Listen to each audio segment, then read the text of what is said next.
Hello, friends, and welcome to the show, Your Real Estate Today. I'm Paul Jameson, your host. I am the owner of the Jameson family of companies. That's realty, property management, and property investments. I am here today to share with you over the next hour with things that having to do with your home, your real estate, your investment, your property, your mortgage.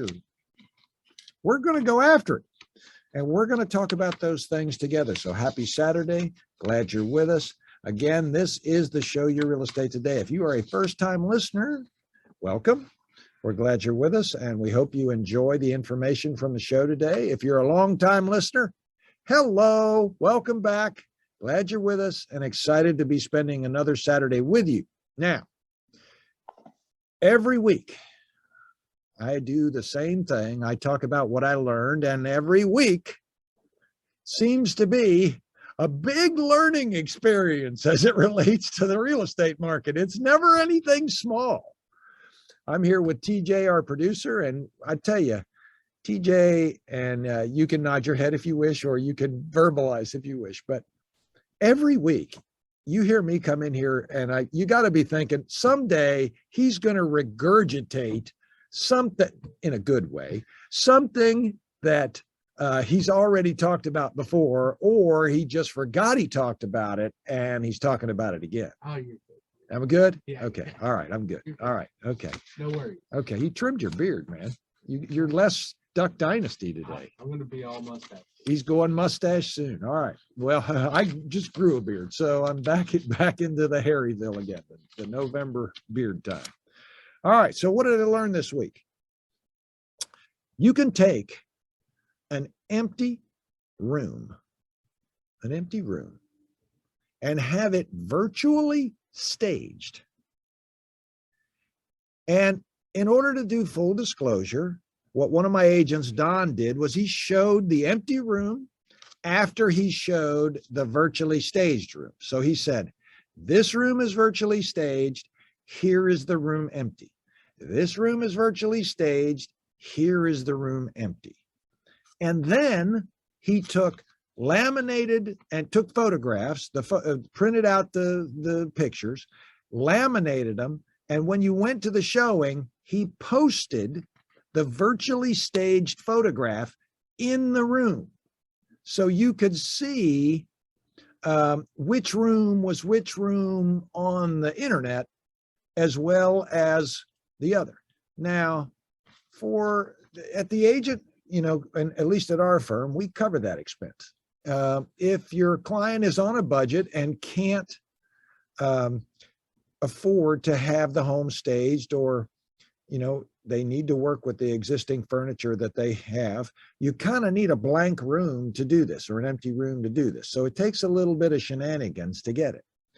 But nothing sells worse than an empty house. Well, there are things that sell worse, but for the purposes of what we're talking about here, one with a giant telephone pole in the backyard does sell worse than an empty house. I just don't want to be fully literal. I'm comparing it to a staged house versus an empty house. Okay. The idea is amazing. And I thought, okay, this is what's going to happen. They're going to show me these pictures of these virtually staged versus really staged rooms. And I'm going to be able to see, like this looks like it has funny shadows on it and it doesn't work here, or, that you can see like a cutout of the couch, and how it doesn't blend with the, kind of like those virtual backgrounds on Zoom, Preston, Sandlin, where you kind of move too fast and the next thing you know, there's 10 of you like trailing behind. Those of us that do virtual meetings, Preston's behind a virtual background right now on Zoom. And so is Sandy. She's in a fogged background. But I've noticed very early on with Zoom, see, look what happens. I digress. I go, you back away too far and you like disappear in Zoom. Yeah. Preston, no, you're still there, Preston. Go next door. Okay. So anyway, I was shocked. I could not tell the difference between the virtually staged room and the really staged room. I was amazed. And it was like 40 bucks a picture, 50 bucks a picture at all in or whatever. It was amazing. And they turned this stuff around in like 24 hours. So something to consider. You know, and I like the way that Don did it because there's no level of deception, right? You're showing the staged picture and the empty picture, and then the picture that you had posted when you go to the house. Because I think the biggest disappointment would be, and the reason I was like, was someone would say, wait a minute, you're not representing this correctly. This is not really how it looks. Well, the way that Don does it, I like, because it shows you both, gives you the real empty room picture and the virtually staged picture. So that was a great idea. All right. Next, this year, here I learned, this year is not over yet. As much as many of us would wish that this year was over, or that it was 3 years from now, if you all catch that innuendo. There is still a lot of time left in this year. So people are still looking for houses. People are still moving here. And yes, nobody wants to move during the holidays. But you know what? It's an opportunity, and you'll be rewarded for that opportunity. Also, there is tons of uncertainty. More clients are looking to invest in real estate. The stock market right now is a wild ride. The housing market is also a wild ride, but guess what? That ride's going up. So, latest numbers predict next year we will see a 16% increase in the price of real estate. Does that not blow your mind? All right, last before we get the mortgage update, money does not buy you a lower price. We had a 6-figure due diligence or non-refundable deposit put on a couple of my listings, and I was always shocked. This week, one of my agents got a due diligence fee that was over $200,000 on a house that was less than $500,000. They offered just a few thousand over asking price. They didn't win. The offer that won was $50,000 over asking price with a appraisal waiver and only a fraction the size of the due diligence fee, yet over $25,000. Just because you have money doesn't mean if somebody's willing to offer considerably more and waive the appraisal and they put enough skin in the game, doesn't mean you're automatically going to win. So again, work with an agent that's an expert, because it makes a difference. We know how to win. So Sandy, what's going on in the mortgage world? Okay, so there's a guy by the name of Jack Dorsey, who's the founder and CEO of Twitter and Square, and he is concerned about hyperinflation. He thinks Janet Yellen's doing a really bad job, and he's super concerned about it. So what would that look like? So maybe 100 years ago, Germany went through this. And imagine a loaf of bread that cost $1 today. In 1 year, it would cost $25 billion. That's hyperinflation. They were printing money so fast in Germany, they weren't even printing on the back because they couldn't keep up with their printing. And that's a huge concern. So that would really hurt the little guy. But who would it help would be people that own houses. So Jack is highly invested in crypto, and he would be protected. And also another reason to jump into real estate is because with this inflation, which is a concern, it would provide you with some protection. So currently rates are still doing pretty darn good. But we do need to start seeing that Janet Yellen will start tapering. Of course, I would cry about it because my rates would go up, but it would be good for society. So housing market, still great investment. Absolutely. Sandy Dickinson, how do they get in touch with you? They call my mobile 704-577-0144. Sandy Dickinson, Cross Country Mortgage, 704-577-0144.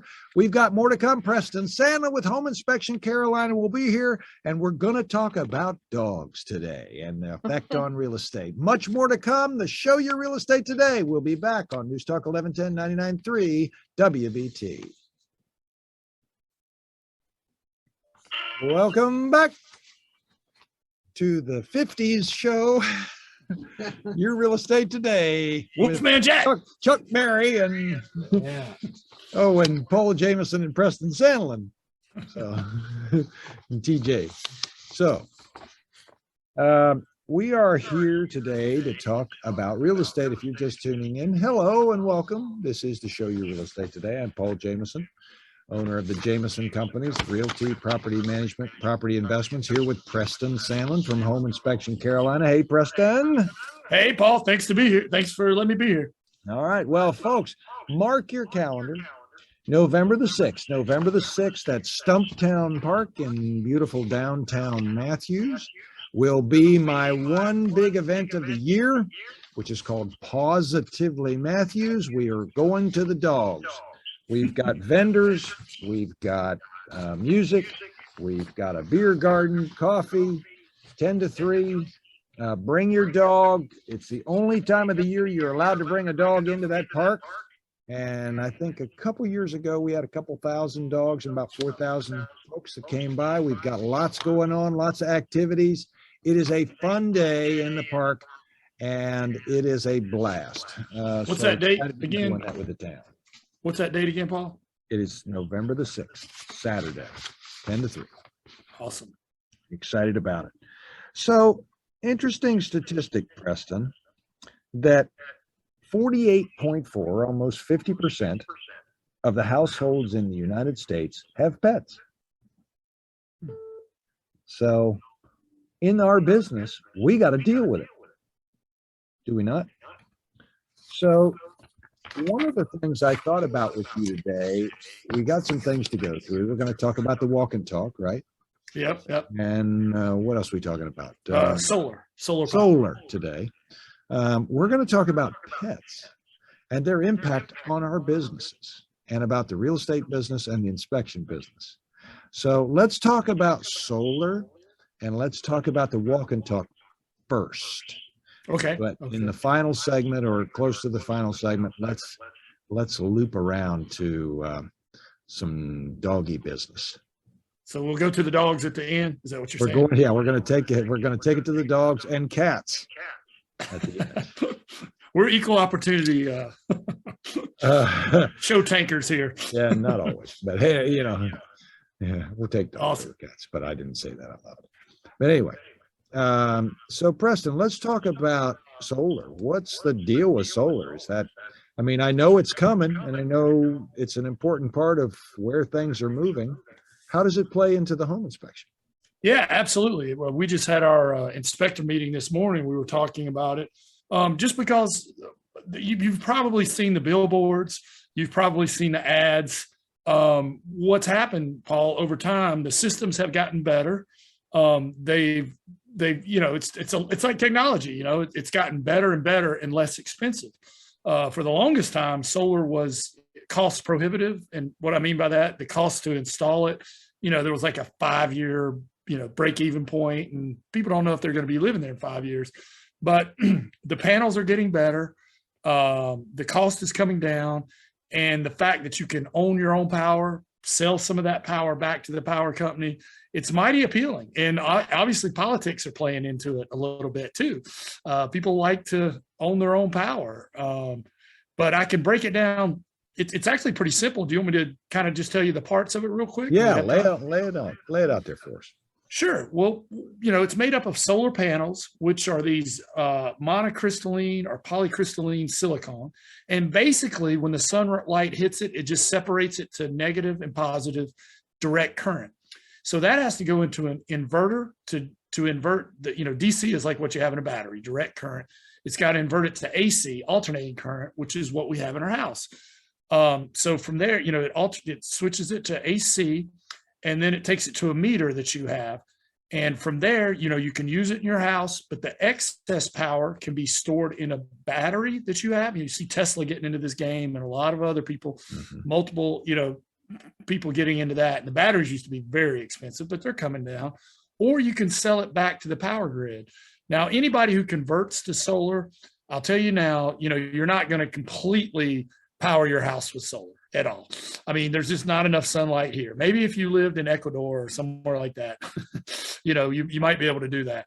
But what you can do is definitely offset your power bill, take away some of that cost, store some of that power, and use it at off-peak times. I mean, obviously, you're not making any power at night, or, on a cloudy, rainy day, you're not making as much.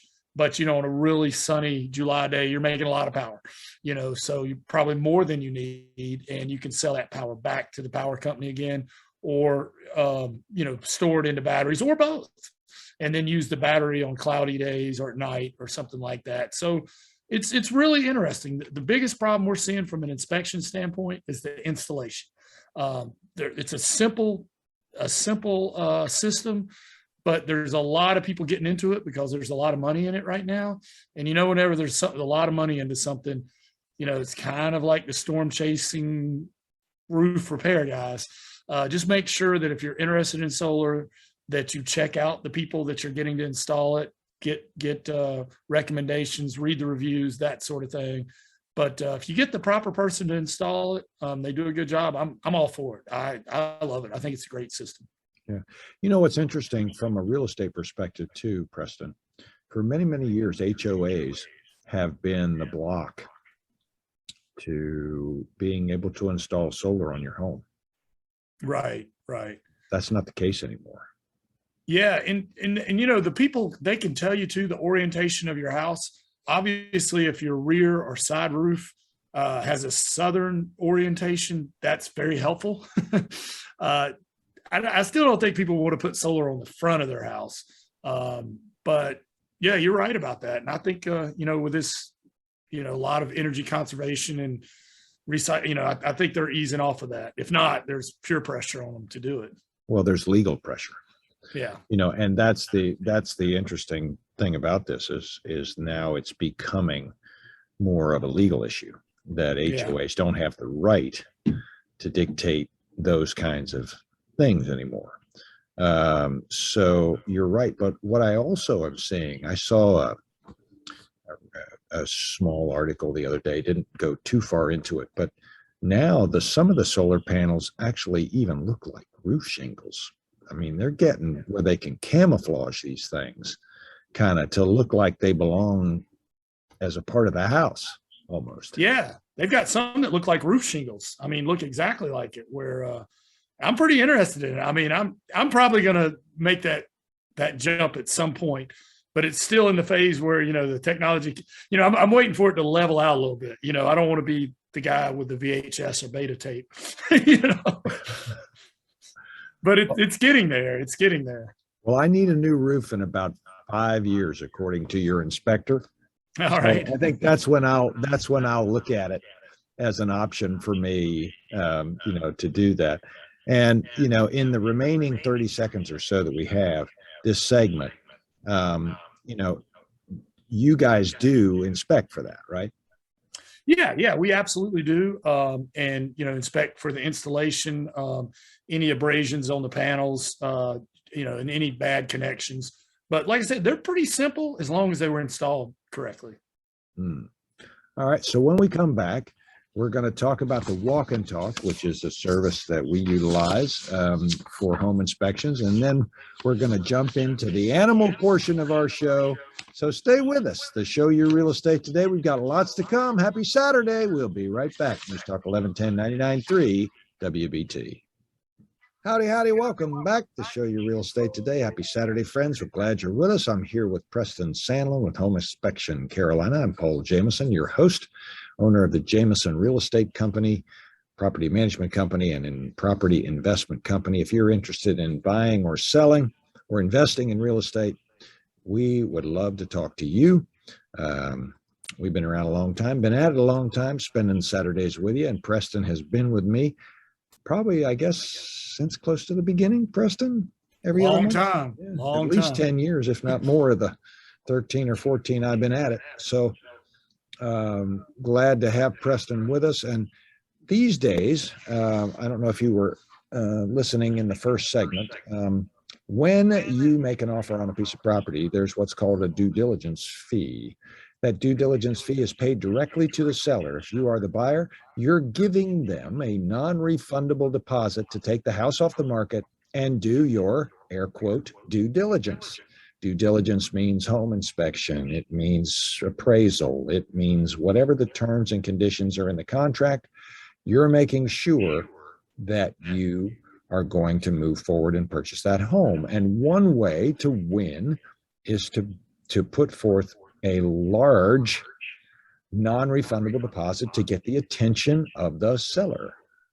Now, it's not Right. just the only thing, as you all heard earlier, that sometimes a ton of money is not enough and doesn't always sway them. It has to be a combination of factors and the buyer's strength. But it is an important part. And before you make that investment, Preston listened to the market, he listened to the realtors, and he came up with a solution called the walk and talk. Yeah, absolutely, Paul. Like you said in the first part of the show, you had a due diligence that was $200,000. I mean, and that one didn't win, but the one that won was 25,000, and even that's crazy high. I mean, before 2 years ago, due diligence would be like $2,000 or something. Yeah, that was a lot. Yeah, $1,000. Bad night in Vegas. I mean, basically, you're paying the seller for time to get your stuff straight. And if you move forward, you get that money credited towards the price. But if you don't, seller gets to keep it, right? They get to keep it. It's like layaway. I always said it was like layaway. Yeah. Like we're aging ourselves, probably at Kmart. Layaway was a big thing. Yeah. Blue light. Yeah. So basically, because that seller could have sold it to somebody else. You paid them to take it off and hold it for you, but you're going to pay for that. So the problem comes in, Paul, when you put this large due diligence, your offer is accepted, and then you do your normal home inspection and you find out, oh my goodness, this house is eaten up with termites. Or, oh my goodness, we go up in the attic, this house has been on fire before, both of which have happened. I mean, it's charred. They had no idea when they put that big due diligence down. And the thing is, at this point, the seller can refuse to fix anything. But your deal's accepted. You lost that 25, or you've got to buy it. You've either got to buy it or you lose that 25,000 or that 200,000. So I saw a problem there where, it's risk to put down a big due diligence, and the market's maybe, requiring a large due diligence. So I was thinking, is there some way we can take some of the risk out of a high due diligence fee? And I thought, well, you guys have 15, 20, 30 minutes at a showing. What if we went along during that showing and we went to that attic to see if it had been on fire? We go to that crawl space to see if it's eaten up with termites or mold. And we just look, where, if there are big things, where they usually are, because, been doing this a long time, like you said, and, just looking for any big red flags. And then we'll talk to you after and say, hey, you may want to reconsider putting a big due diligence down on this. Now, I will say a majority of the time, we don't find anything super huge. We do find some things we'll tell them about, and then they're educated, do they want to move forward or not? Now, I do want to say this does not take the place of a full inspection. Right. It's not as good as a full inspection, but it certainly could take some of that risk or some of that really bad heartache, you would get if you found out something really bad and you had dropped 25,000 or 200,000 on a due diligence. So it's to take the risk out of the due diligence, or some of it anyway. Yeah. Now let's take it one step farther before we move on, Preston. Okay. In our business, because you also hold a real estate license, in our business, there's something called material fact. Right. The definition of material fact, more textbook, is that anything that adversely affects the value of the property. Material fact is anything that adversely affects the value of the property. Now, that can be a positive or a negative, right? Right. It's an adverse, but typically when we use it, it's negative. Right. Like, Preston, give me some examples. Like a known structural issue or something like that. Leak. A drainage issue or something leak. like that. A roof leak, a faulty air conditioner.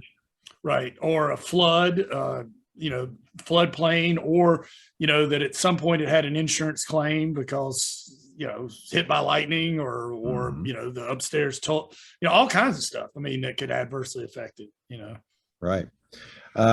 So this walk and talk, let's say we're doing one of these and you look down and you see in the crawl space that they have cut 6 of the floor joists in order to put in a new bathtub.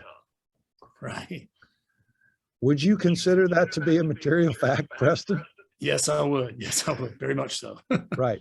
So the place where people get confused is when you fill out the property disclosure, you're asked, to the best of your knowledge, do you believe that there is an issue, say, with a roof leak?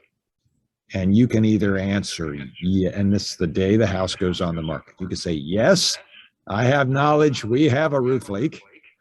No, I do not have any knowledge that we have a roof leak. Or you can say that you're not going to represent either. Okay. And you're just going to say basically unknown.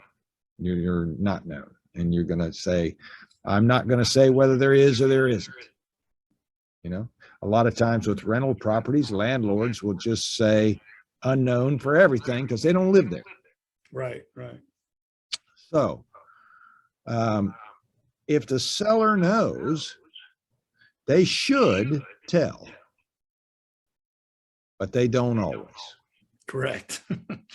But if the agent knows, even if the seller tells them not to, you got to tell them. Yep. So Yes. I'll give you an example of what happened to me recently. Had a house that I had listed, and we had it on the market, and it wasn't selling. So I asked the seller, I said, please send a landscaper out to clean up this back part of the yard. And he said, okay. So we sent a landscaper out there, and he started clipping the bushes, cutting the bushes back, cleaning up the backyard, and 2 pipes were coming out of the ground that they discovered underneath the bushes. Friends, if you own an older home, you know what I'm talking about. I know what you're talking about. What am I talking about, Preston? Buried oil tank. Exactly. Guess who immediately had to notify everybody that had looked at that house and any future person that had looked at it? Me. The realtor. Yeah, absolutely. Now, of course, the seller had to redo the property disclosure because none of us knew. And when he bought that place 5 or 6 years ago, we didn't know. But by simply cleaning up the yard, we discovered it. No good deed goes unpunished. No, I'm just kidding. That's right. You got to tell everybody about it. So we extracted the tank. Ooh, how much was it? A lot. I'm sure. But it's gone. Right. But it's a material fact. All right. So as promised, Preston, some things for people to think about. What is the number one feature? And we'll pick this up when we come back from the break. The number one feature that a dog owner wants in a home. Number one feature that a dog owner wants in a home. We'll answer that question and more about your home on the show Your Real Estate Today when we come back here on News Talk 1110 99.3 WBT.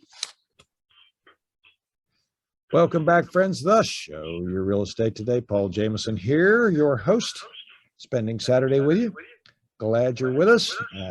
I own Jameson Realty, property management and property investments, here with the owner of Home Inspection Carolina, Preston Sandlin. You can watch us also anytime on our YouTube channel, Jameson Realty. And also, if you go to homeinspectioncarolina.com, you can watch what goes on. Preston's got a lot of great information there, and checklists and fall checklists and spring checklists and some cool videos, some crazy pictures, and some really funny videos, most recently that he produced with a good friend of ours, Bill Gallagher. I enjoyed those very much as well. So a lot of great content there, Preston. Really, I mean, you got loads of content. Well, thank you. Back at you. Same. Yeah. Same. All right. So before the break, I asked the question, and TJ, would you care to chime in? Preston, you can guess as well. The number one feature that dog owners want in a home is Backyard. I'll say fenced backyard. Fenced in backyard. Yeah. yes, you are both correct. 78% of homeowners' number one feature is a fenced in backyard. Number two, coming in second, what is the number two thing that pet owners want in a home? Well, actually, it's actually the number one thing the owner wants in a home that has a pet. Number one thing that a homeowner wants that has a pet. 76% of these homeowners want this. Some type of flooring that's really easy to clean if there was an accident. 76% of animal owners want laminated flooring. Bing, boom, boom. You're doing good, Preston. I have dogs, so I know. And a one last thing that's on the wish list of many animal owners for a new home, although it does not rank very heavily, only about 35%. Care to take a stab at it? This is for pets again? For pets. Laundry room. Very close, TJ. Oh, You're on the man. right track. A mud room. Very close. A dedicated washing area for the animals, Oh, yeah. but it's only about 35% on the list. Gotcha. Okay. All right. So selling a home with cats and dogs. Here's the bad news. Those of us with pets now know that keeping a pet home 100% odor and hair free is more of an aspiration than an attainable goal. The National Association of Realtors reports that 67% of realtors said pet ownership has a moderate to major impact when selling a home. While it's not clear from the report, it seems that in this case, impacts refers to a negative impact. All right. So I have some thoughts based on this article around what you can do if you are a pet owner and lover, like most of us are, 48.6% or whatever the exact number was from the beginning of the show, that you can do to help get your house ready if you are a pet owner. Here's a list of things to get started. Repair or replace any chewed stair railings, steps, scratch doors, and door facings. So if you have one of those doors where you have left the dog out and the dog has scratched an indentation into the wood door, it is time to either fill it with putty and fix it or replace the door. Also, you should repair or replace shredded draperies and scratched window screens or ledges. How many times have you seen a home with a screen porch that has a dog, that where the dog, even though the dog has a door in the screen porch, they have created another door through the screen? Okay, Preston is raising his hand here. TJ, you're That weather stripping around the door too. They'll shred it. They'll shred the weather stripping. weather stripping. Yeah. Yeah. Oh they'll yeah, shred that's they eat that. Yeah. And it says next, repaint anything that needs painting related to your dog. Fill in patchy flower beds with new plants. So what they're saying is that a dog actually goes out in the yard and digs up the yard. Do dogs do that? Does your Yes. dog do that? Yes. TJ, your dog doesn't do that, does it? Actually, no. Okay. Okay. Fill patchy flower beds with new plants, sod or plant grass to cover bald spots in the yard. If your budget allows, consider hiring a professional landscaping service to refresh your lawn to help with the curb appeal. Now, why would there be any patchy areas in your yard from a dog? Because it's a lot of concentrated nitrogen in one spot. Oh, that's right. So the dog's been pissed off. I see. I get it. Lazy, not raising the leg. I see. Going to the wrong area. Okay.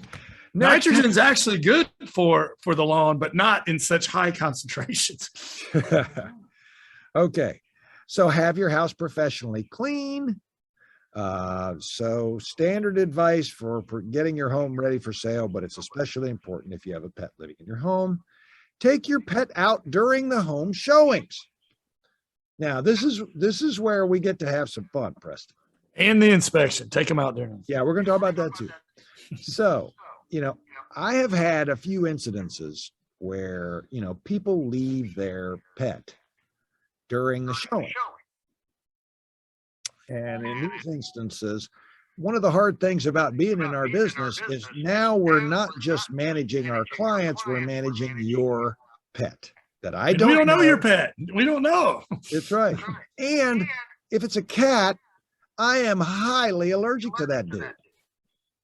So now my ears are running, my ears are itching, my eyes are running, my throat is scratchy, and I'm dealing with your cat that got out because the buyer's kid thought it was an outside cat and opened the door. That would be a no. I don't want to deal with your cat. All right. But I went to a house, Preston, and they had one of those dogs. It's like a giant Doberman. Right. I mean, the head on that dog was as big as a backpack. And, that dog would not leave me alone. It loved on me like it made the TSA look like a love pat. That dog took me to the mat.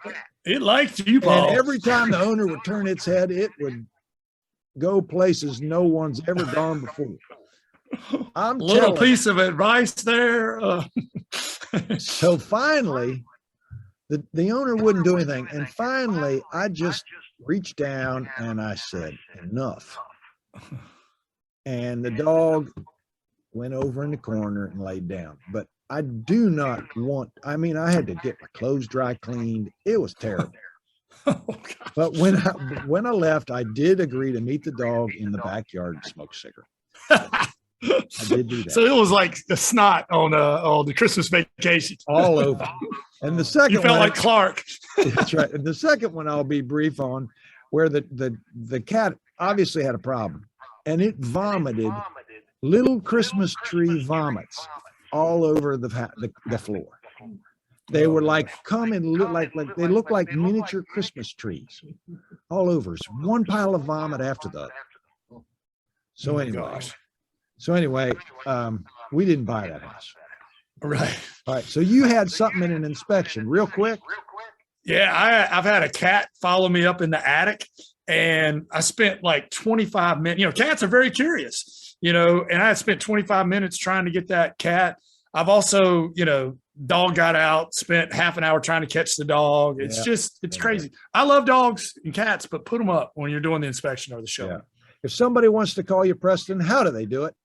704-542-6575 or the website, homeinspectioncarolina.com.